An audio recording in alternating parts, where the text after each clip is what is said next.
নমস্কাৰ। আজি মই আপোনালোকলৈ এটি খুবেই টেষ্টি মিক্স চাটনিৰ ৰেচিপি লৈ আহিছোঁ।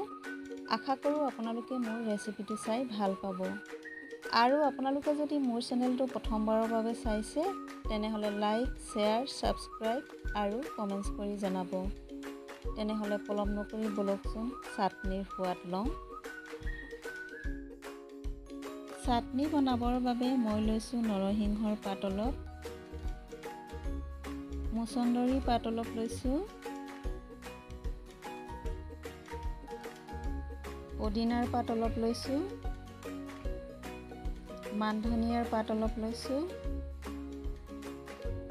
আৰু এয়া বৰমানিমুনি অলপ লৈছোঁ।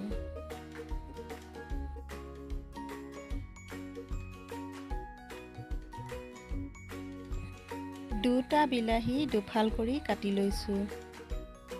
জলকীয়া লৈছোঁ 4টা, নহৰু লৈছোঁ 15 ফুটা আৰু আদা লৈছোঁ 2 টুকুৰা।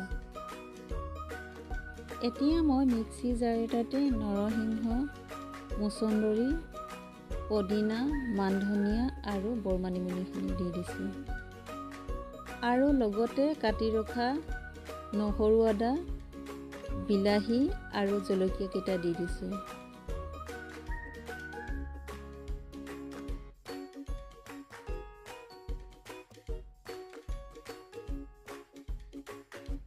সোৱাদ অনুসৰি নিমখ দিছোঁ। এতিয়া মই এইখিনি গ্ৰাইণ্ড কৰি ল'ম। এয়া মোৰ চাটনি ৰেডি হৈ গৈছে। আজিৰ ৰেচিপিটো ইমানেই। তেনেহ'লে পৰৱৰ্তী ভিডিঅ'টোত লগ পাম। Take care everyone. Thank U.